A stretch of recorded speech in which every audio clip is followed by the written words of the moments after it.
So hello and welcome everyone to YouTube channel formula machine. तो कैसे हैं आप लोग?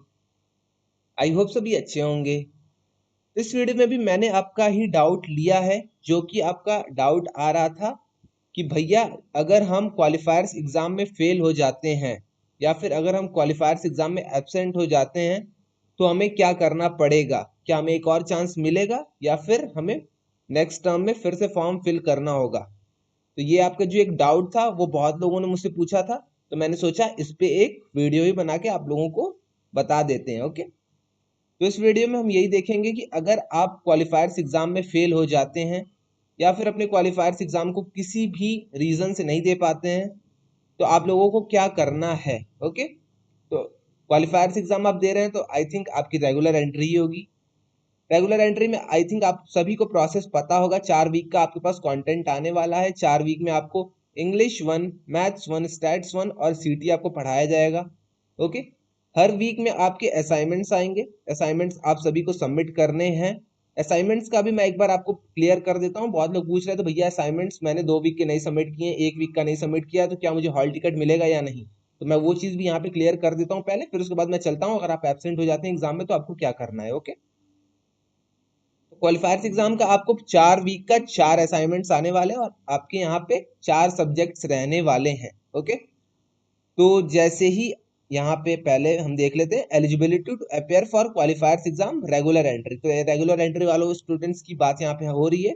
ओके, तो यहाँ पे the average of best 2 out of first 3 assignment score will be calculated. तो यहाँ पे इन्होंने साफ साफ एकदम लिखा है the best 2 out of 3 assignment score will be calculated. तो पहले जो आपके 3 असाइनमेंट्स हैं, वीक 1 का, वीक 2 का, वीक 3 का, उन तीनों में से आपका बेस्ट 2 असाइनमेंट्स को लिए जाएंगे। जैसे कि अगर आपके असाइनमेंट 1 में 0 आ गए हैं, अगर आपने असाइनमेंट 1 नहीं दिया है तो आपके 2 असाइनमेंट्स लिए जाएंगे नीचे से।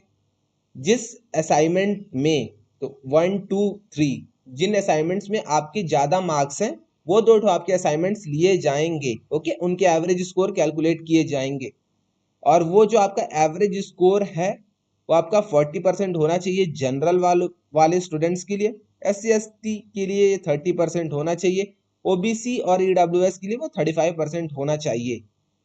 तो आई थिंक आप लोग अपना असाइनमेंट जमा कर रहे होंगे। अगर नहीं भी कर रहे हैं तो आप लोग एक ही वीक का असाइनमेंट तो आपको बचा है, आप लोग उसमें भी ट्राई करिए कि आपके 100% मार्क्स आ जाएं। ओके, अगर आपने 2 असाइनमेंट जमा किया है, दोनों में अगर आपके 100 आ रहे हैं देन वेल एंड गुड, आप आराम से आपको हॉल टिकट मिल जाएगा, आप एग्जाम दे पाएंगे। बट जो लोग 2 असाइनमेंट नहीं जमा किए हैं और तीसरा भी नहीं करने वाले, उन लोगों के लिए दिक्कत आने वाली है। क्योंकि आपको अगर आप जनरल कैटेगरी से तो आपको 40% एवरेज मार्क्स चाहिए ही चाहिए होंगे। ओके, तो आई थिंक आपको ये सारी चीजें क्लियर हो गई हैं। आपके बेस्ट 2 असाइनमेंट्स लगेंगे। ऊपर के 3 असाइनमेंट में से वीक 1, वीक 2 और वीक 3 के असाइनमेंट में से बेस्ट आपके 3 असाइनमेंट ITM लेगा।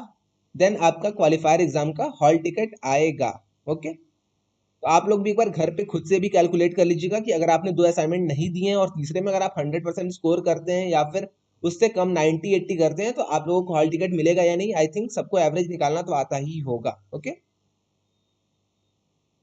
आइए चलिए अब अपने मेन टॉपिक पे चलते हैं। हम यहाँ पे मेन टॉपिक है हमारा, अगर हम अपने एग्जाम में एब्सेंट हो जाते हैं देन हमें क्या करना है। Okay, 1 minute. तो यहाँ पे है आपका री attempt qualifier exam regular entry के लिए। तो आप यहाँ पे देख सकते हैं, यहाँ पे फर्स्ट पॉइंट पे इन्होंने मेंशन किया, आप एक बार एकदम ध्यान से इसको सुनिएगा। Learners who were eligible to appear for qualifiers exam but did not clear the qualifier exam और were absent for it will eligible will be eligible to rewrite the qualifier exam in the same term। तो आप same term में, उसी term में आप अपने qualifier exam को एक बार और दे सकते हैं। तो जो स्टूडेंट्स भी अपनी हेल्थ की वजह से, किसी भी चीज की वजह से एब्सेंट हो जा रहे हैं या फिर अपने एग्जाम को नहीं दे पा रहे हैं, अपने एग्जाम को नहीं क्लियर कर पा रहे हैं, उन्हें एक और चांस IITM देगा। बट उस चांस में भी आपको फी पे करनी पड़ेगी। फी पे करनी होगी, वो भी आपकी जो एप्लीकेशन फीस थी उसकी आधी फीस आपको पे करनी होगी। तो अगर आप जनरल OBC कैंडिडेट हैं तो आपको 1500 रुपीज पे करने होंगे। SC ST अगर आप PWD हैं तो आपको 750 रुपीज पे करना पड़ेगा री अटेम्प्ट के लिए। ओके, तो यहाँ पे आप बिल्कुल भी टेंशन नहीं लीजिए कि अगर आपने पेपर को छोड़ दिया, अपने एग्जाम को, क्वालिफायर एग्जाम को छोड़ दिया है या फिर अगर आपका क्लियर नहीं हुआ है तो आपको एक और चांस मिलेगा। बट यहाँ पे एक कंडीशन है कि आपको 1500 रुपीज पे करने पड़ेंगे। ओके, इंपॉर्टेंट डेट्स भी मैं आपको बता देता हूँ, वरना आपके माइंड से ये सारी चीजें स्किप कर जाएंगी। तो री अटेम्प्ट जो आपका है, री अटेम्प्ट की आपकी क्वालिफायर्स की जो डेट फिर से ओपन होगी वो आपकी वेडनेसडे जुलाई 17 को ओपन होगी, और ये आपकी वेडनेसडे नवंबर 6 को बंद हो जाएगी। ओके, री अटेम्प्ट आपका जो क्वालिफायर, सॉरी एकदम सॉरी, यहाँ पे देख लीजिएगा, जो आपकी री अटेम्प्ट क्वालिफायर्स की जो डेट है वो आपकी वेडनेसडे को चालू होगी। ओके, देख सकते हैं यहाँ पे 17 जुलाई को स्टार्ट होगी और 18 जुलाई को ये आपका बंद हो जाएगा। तो एक दिन का आपको ये टाइम देंगे IITM वाले, अगर आपको री अटेम्प्ट देना है तो आप यहाँ पे इतने एक दिन के टाइम में अपने फॉर्म को फिल करिए। फॉर्म फिल करने के बाद आप री अटेम्प्ट दे सकते हैं। री अटेम्प्ट का आपका एग्जाम होने वाला है जो वो आपका अगस्त 4 को होने वाला है। तो जुलाई 17 और 18 के बीच आपका फॉर्म एक बार रीओपन होगा री अटेम्प्ट वाले स्टूडेंट्स के लिए। अगर आपने उस फॉर्म को फिल किया है तो आपके एग्जाम संडे को अगस्त 4 को होंगे। ओके, और इसका रिजल्ट आपका 14 अगस्त को आ जाएगा, फिर आपके रजिस्ट्रेशन चालू हो जाएंगे। ओके, तो आई थिंक ये सारी चीजें आपको क्लियर हो गई होंगी।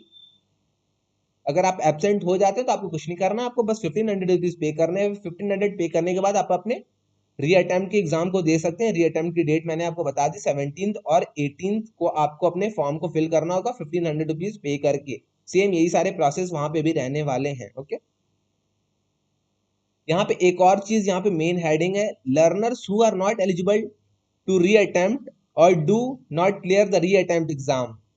तो जो स्टूडेंट्स री अटेम्प्ट के लिए एलिजिबल नहीं हैं या फिर री अटेम्प्ट एग्जाम आप क्लियर नहीं कर पाते हैं, तो कुछ लोग होंगे कि भैया अगर मैंने री अटेम्प्ट भी क्लियर नहीं किया, पहले तो मैंने क्वालिफायर्स नहीं क्लियर किया, क्वालिफायर्स के बाद मेरा री अटेम्प्ट हुआ, री अटेम्प्ट को भी मैंने नहीं अगर क्लियर किया तो क्या मुझे चांस मिलेगा? तो यस, आपको एक और चांस, मतलब एक और तो नहीं कह सकते, आपको नेक्स्ट टर्म में चांस मिलेगा।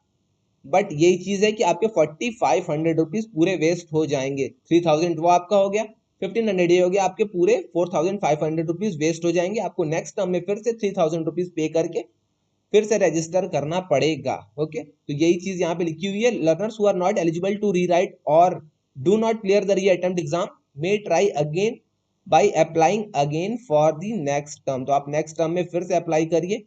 Such learners will be required to pay the full application fees ₹3000 and go through the entire qualifier process। तो आपको फिर से अगले टर्म में रजिस्टर करना होगा, फिर से आपको 4 वीक असाइनमेंट जमा करने होंगे, 4 वीक्स अपने पढ़ने होंगे, आपके डॉक्यूमेंट्स अप्रूव होंगे, फिर से आपके क्वालिफायर्स एग्जाम होंगे। तो आई थिंक आपको ये सारी चीजें क्लियर हो गई होंगी। और वही जेई बेस्ड वाले स्टूडेंट्स के लिए ये सब कोई भी चीज नहीं है। जो भी स्टूडेंट जेई बेस्ड एंट्री के लिए एलिजिबल हैं, जेई एडवांस के लिए इस ईयर में एलिजिबल थे, वो लोग डायरेक्ट यहाँ पे क्विज 1 अपना देंगे। क्विज 1 अगर वो नहीं देते हैं बाई चांस तो उनके सीजीपीए पे बहुत ज्यादा इफेक्ट पड़ने वाला है। ओके,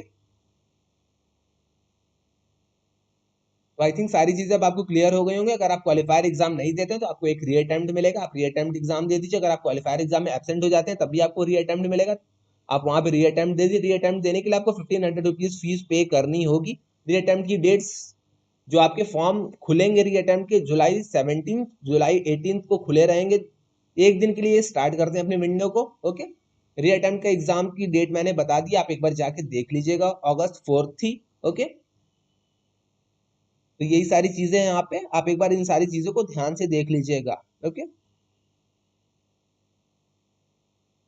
तो आज के लिए बस इतना ही रहने देते हैं। हाँ, और एक और चीज मुझे आपसे पूछनी थी, अगर आप लोगों को फॉर्मूला का सेशन चाहिए, फॉर्मूला मोस्ट इंपॉर्टेंट फॉर्मूला का सेशन चाहिए या मोस्ट इंपॉर्टेंट क्वेश्चन की सीरीज चाहिए 10 डेज के लिए क्वालिफायर प्रिपरेशन के लिए, वो भी फ्री में, तो आप लोग मुझे कमेंट करिएगा, मैं अगले वीडियो से उस सेशन को स्टार्ट कर दूंगा। ओके, तो अगर आपको भी चाहिए वो सेशन इंपॉर्टेंट क्वेश्चन का, जैसे मैथ्स के हो गए, स्टैट्स के हो गए, इंपॉर्टेंट जो क्वेश्चंस जो कि लगता है कि आ सकते हैं क्वालिफायर एग्जाम में, तो आप लोग मुझे कमेंट करिएगा।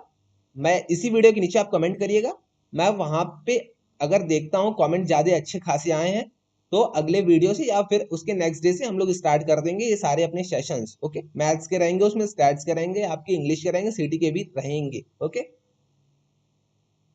इसके लिए मैं एक बार पोल भी करा दूंगा, पोल में भी अगर अच्छे, मतलब अच्छे अगर रिजल्ट्स आए देन हम इस सीरीज को स्टार्ट करेंगे, वरना हम इसे रहने देंगे। ओके, तो अगर आपको भी क्वालिफायर्स के लिए वीडियोस चाहिए फ्री में, ये सारी चीजें आपका कंटेंट पूरा फ्री होगा। अगर आपको भी चाहिए इंपॉर्टेंट टॉपिक चाहिए, क्या क्या टिप्स और ट्रिक्स, टिप्स और ट्रिक्स अगर आपको चाहिए देन आप मुझे बताइएगा, हम वो सेशन अपना स्टार्ट कर देंगे बहुत जल्दी। तो आज के लिए बस इतना ही रहने देते हैं। अगर आपने व्हाट्सएप डिस्कशन ग्रुप नहीं ज्वाइन किया तो लिंक डिस्क्रिप्शन में, एक बार जाके व्हाट्सएप डिस्कशन ग्रुप ज्वाइन कर लीजिएगा। तो आज के लिए बस इतना ही, मिलते हैं नेक्स्ट वीडियो में। Till then bye bye.